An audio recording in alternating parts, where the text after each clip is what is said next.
But let's start now with US President Donald Trump's landmark address to the United Nations. This was an extraordinary speech, not only for its content, but for its strong message to world leaders about how he believes they're destroying Western civilization. Trump's two major warnings to the world were on uncontrolled immigration and on green renewable energy. I just want to repeat that immigration and the high cost of so-called green renewable energy is destroying a large part of the free world and a large part of our planet. And the president said that countries that cherish freedom are fading fast because of their positions in these two areas. He spoke about Sharia law becoming the norm in some parts of the United Kingdom, and countries, he said, losing their individual culture because of migration. Now, as you know, politicians often mock Donald Trump, but I hope they actually listen to what he said in his speech today, because the substance was deeper than the headlines that you've probably heard. Yes, there were some controversial remarks that risk offending the lily-livered and politically correct, but it was an hour-long speech, and it had a very sharp message for the woke, left-leaning leaders like Albanese, who pay no regard to Western values. President Trump spoke about how uncontrolled migration, he says, is the greatest crisis of our time, and that the United Nations is partly to blame. Europe also came in for a lot of criticism, and he said many European leaders are destroying their countries.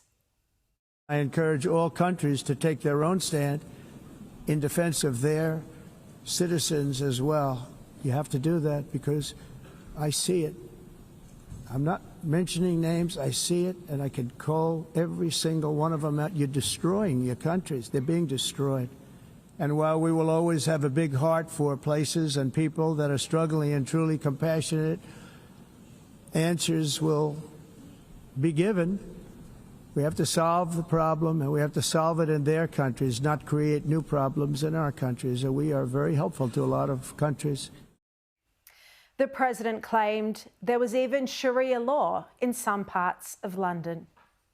And I have to say, I look at London, where you have a terrible mayor, terrible mayor, and it's been so changed, so changed. Now they want to go to Sharia law. But you're in a different country. You can't do that. Both the immigration and their suicidal energy ideas will be the death of Western Europe. The president also spoke about the number of people in prisons who he says are migrants in individual countries across Europe and Africa.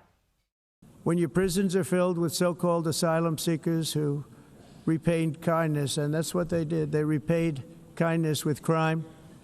It's time to end the failed experiment of open borders. You have to end it now. See, I can tell you, I'm really good at this stuff. Your countries are going to hell. Going to hell. And he was also fiercely critical of the United Nations.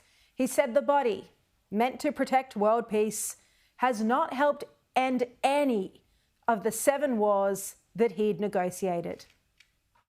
It's too bad that I had to do these things instead of the United Nations doing them. And sadly, in all cases, the United Nations did not even try to help in any of them. I ended 7 wars, dealt with the leaders of each and every one of these countries, and never even received a phone call from the United Nations offering to help in finalizing the deal. All I got from the United Nations was an escalator that on the way up stopped right in the middle. If the First Lady wasn't in great shape, she would have fallen. But she's in great shape. We're both in good shape. We both stood. And then a teleprompter that didn't work. These are the 2 things I got from the United Nations, a bad escalator and a bad teleprompter. And he's right, because you can see in this footage that Melania did come close to stumbling. And it can't be a coincidence that this is the precise moment The escalator stopped working when the president and the First Lady were on it. And it's a point the White House press secretary Caroline Leavitt made as well.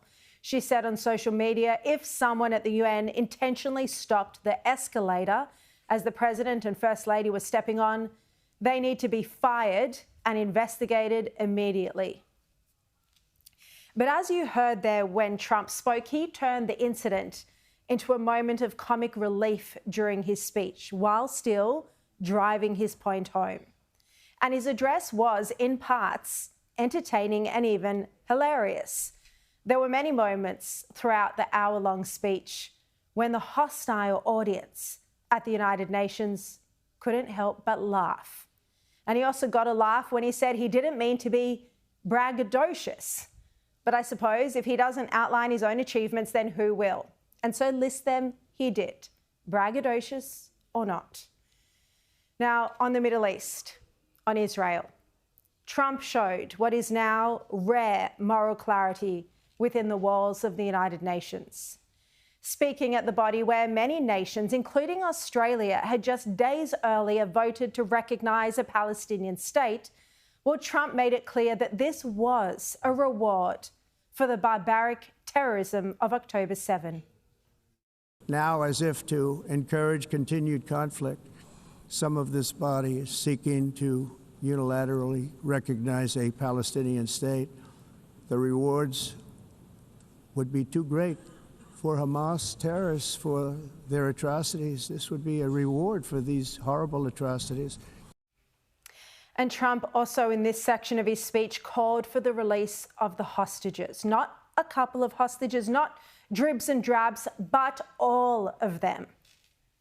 Those who want peace should be united with one message: release the hostages now. Just release the hostages now. Thank you.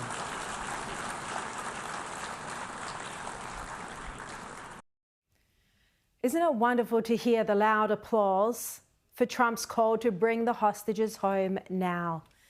Because for too many world leaders, our own included, the starved and tortured hostages are simply an afterthought, and it's cruel.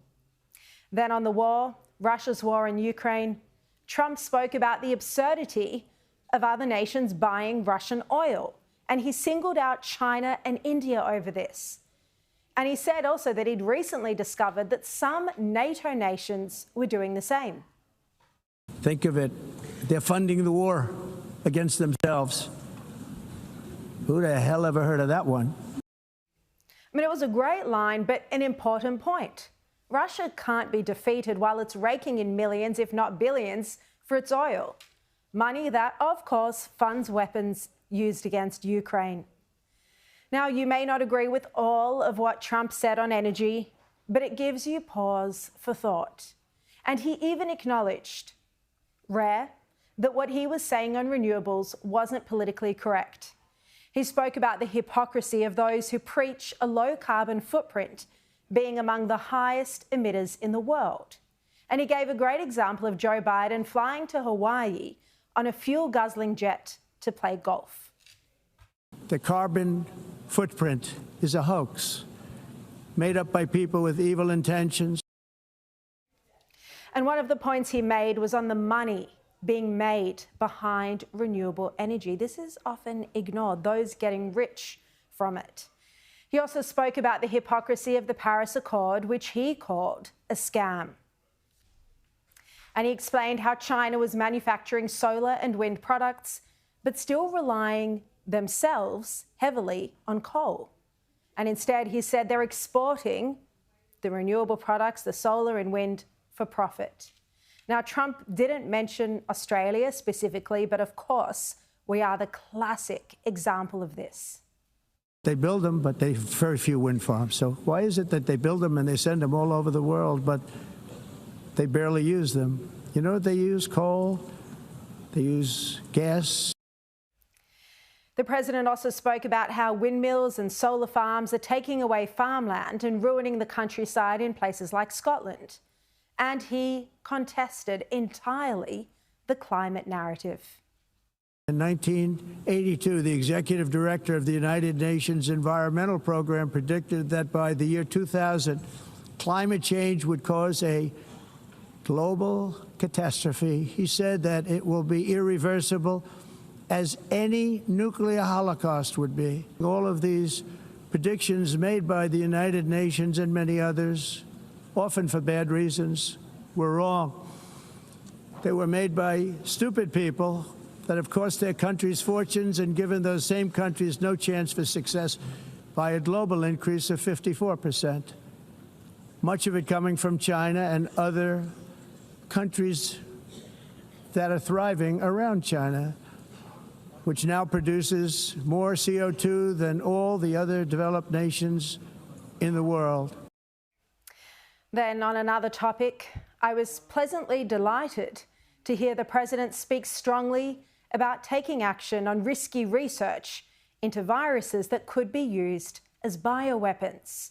And he referenced the COVID pandemic, which we know began with gain-of-function research at the Wuhan Institute of Virology.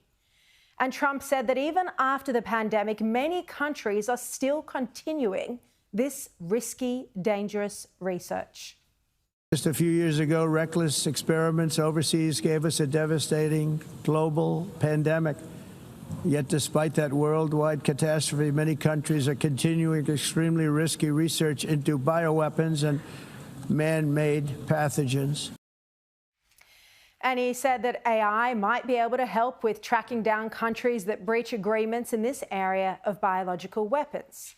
Now, to borrow a Trump phrase from his speech, I don't mean to be braggadocious, but I first uncovered this risky research that had been going on at the Wuhan Institute of Virology, and it was a topic I asked Trump about when I sat down with him for our one-on-one interview a few years ago. So it was good to hear him raise it in such an important forum as the United Nations.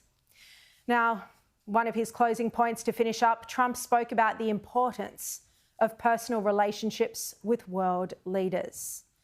And it was a powerful insight into just how great a value Trump puts on the leader-to-leader relationship, on what he calls the chemistry. Have a look. I only do business with people I like. When I don't like them, I don't like them. We had, at least for about 39 seconds, we had excellent chemistry. It's a good sign. He was speaking about the leader of Brazil there when he referenced the excellent chemistry. But this is an important point. Trump and Albanese are diametrically opposed. The extensive policy differences between the pair span climate change, recognition of Palestinian statehood, immigration, national security, and much more. And so it's no wonder that Trump has refused to meet the weak and hopeless Albanese and rebuffed his phone calls earlier this year. Albanese was expecting a meeting with Trump on this visit to New York to the UN. He didn't get one. He's not important enough. And we've seen from Trump's speech how the president feels about his ilk. Now, they will eventually, we think, meet on October 20th, just under a month from now.